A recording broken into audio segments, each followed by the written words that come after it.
what is the best thing to say, to explain to a new buyer, somebody who's in the infancy of purchasing a home, like a first-time buyer, to explain to them easily and not be afraid of how an appraisal works? There's so many questions that can be asked, but if we can help ahead of time with your expertise to be able to say to somebody, these are the things you need to know about and how this works, how long it takes, what's the turnaround on it, because again, all those different things are delays. And when they move quicker and faster, it makes everybody happy and feel like you're really moving forward. So, what is your time frame generally if, let's say, I call you and say, hey, I've got somebody who needs an appraisal, let's say small acreage in Round Top or something like that. Let's less than 20 acres and a house on it, maybe a little barn or something. One thing, and that's kind of a multi-faceted statement. I strongly advise people work with a professional real estate agent. They can guide you through the entire process, and especially whenever it does come to the appraisal process on a property. For example, if you're dealing with a local lender, typically someone such as myself or any of the other very qualified appraisers in this area, we would come out, look at not only the property but the neighborhood in the property. Whenever I say that, it's a multifaceted situation. The condition, the location, the square footage, what kind of shape it's in. But not only that, I try to look at the economy even worldwide, nationally, what's going on, what's in competition with the property that you're looking to buy. I've been at this a long time, and I think that one of the biggest misconceptions is getting in a hurry. You're dealing with a lot of people, the largest financial investment that you'll ever make, and it's for a long time, and it's your personal needs. And people, we all have a tendency to become emotional at that point if something goes wrong. But I think you need to go into it prepared that if it's possible for it to go wrong, it's probably going to go wrong. But that's why you have us to help guide you through these issues, if you will. In respect to coming out and looking at an appraisal, whenever I go out, I want information from everyone. I'm not proud. A broker, has information for me, I'll take it. A homeowner, I'll always try to ask the homeowner, do you know of anything in the neighborhood that's sold? Because there may have just been a recent transaction or something that I don't know about. I always try to get as much information as I can. I always sit down with the property owner and say, okay, now that I've looked at your property, or there's other than these items that I've noticed, how can you help me? I want everything. Do not feel like you're ever overloading me with information. Now, if it's something that doesn't work, I will ultimately make that decision on it if I think it's comparable or similar, or there may be extenuating circumstances on something. Once the appraisal is going to the lenders, then it's pretty well out of my hand. I cannot discuss value with anyone other than the lender because they technically order the appraisal. They write my check. And ultimately the buyer will end up reimbursing the mortgage company, but at that point in time, my fiduciary relationship is with that lender. Now, if the lender gives me permission to visit with the client, I can absolutely do that. But whether it's a lending situation or an individual, I will only talk to that one person. They have to give me in writing the ability to speak with anyone else. I'll talk to if there's an issue or a concern, whether the appraisal came in above the market value or below. If the lender has a question, they will bring that up with me. Then at closing, a copy of that appraisal is provided to the client if we're looking at a mortgage lending situation. So you do get a copy of it. That's why it's real critical to know that the appraiser is familiar with your market and not someone that's coming in on the rotation basis that the appraisal management companies use. That's very difficult. And to backtrack a little bit, what I do a lot now is larger scaled properties, if you will, people that are wanting to place their properties on the market and they're actually using my appraisals as a marketing tool. Because I think one of the largest concerns with a broker or an agent when they come to list a property, the seller has an idea in their mind as to what they would like to have. If you price it too high, it's going to take you a much longer amount of time to get your property sold. You're going to have multiple reductions. When you start doing that, that indicates to your market that you're having a fire sale or that you're in distress.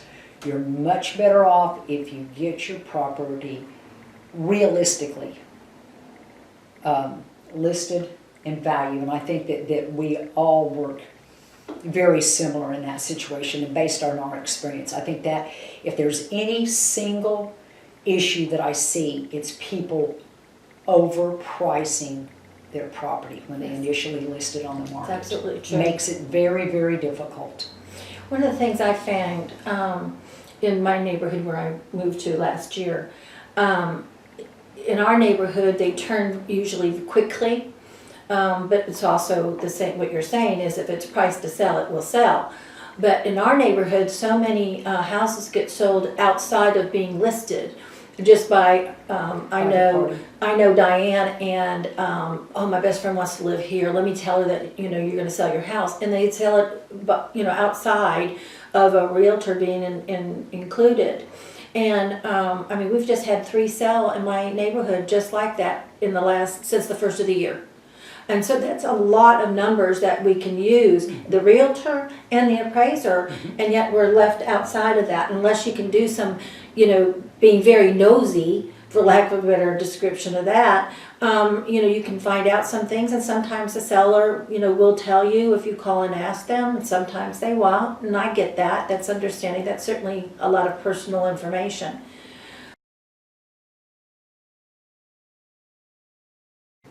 Do you foresee any new changes coming in the way with the lenders and the appraisers, or the appraisers themselves? Are there new laws coming in, new statements coming in that help or complicate doing appraisals? Well, I really don't see many changes coming forward. I think that with the changes in the laws and the appraisal management companies, personally, I think it was probably one of the worst things that happened to our industry. I think the intent was good because I think, and I hope that the intent was to try to take some of the pressure off of appraisers from the lenders, to meet market value. But, I don't care who you try to sway, tries to sway your judgment. If you're a person of integrity, you're not going to sway. Once you have your mind made up to it. So I don't know that there was that much pressure from lenders on appraisers, actually trying to get them to change.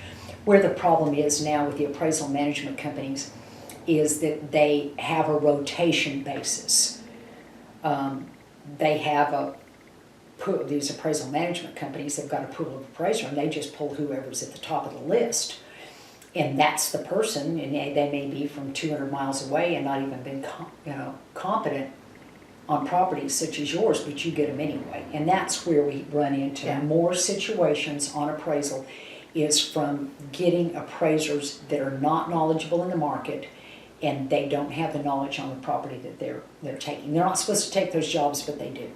And because the majority of your appraisers that have been around very long were not necessarily going to be the most economical people in the game, and that's a reason.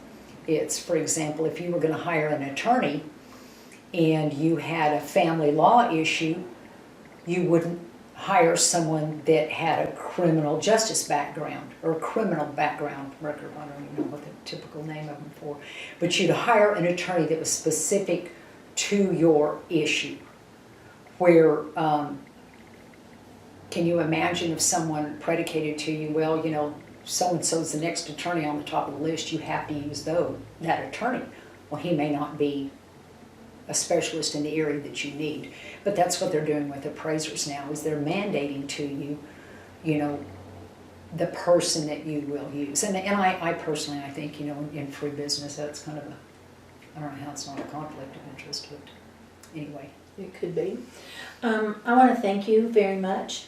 I know these are brief, but they're just here to let you know that we at Heritage and the entire company wants to give you good information, share good information with buyers and sellers, and our agents themselves be reminded of what we do every single day, and perhaps help you as buyers and sellers understand what our job is and the other intricate parts of it, just like talking with Kathy and understanding an appraisal that came in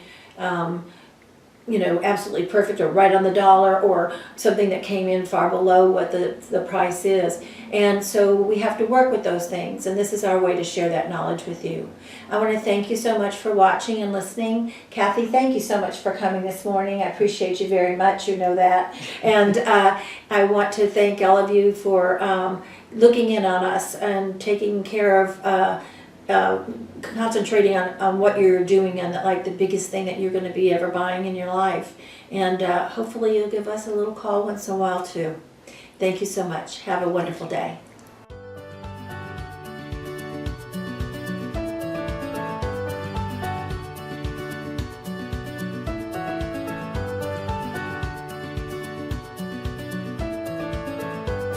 Do not get my hands or my fingernails.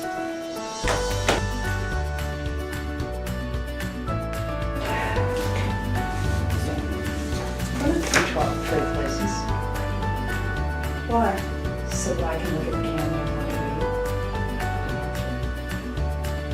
and Do you want? How do you want it? Good. I get to introduce you. I was gonna say good morning. Well, wait a minute.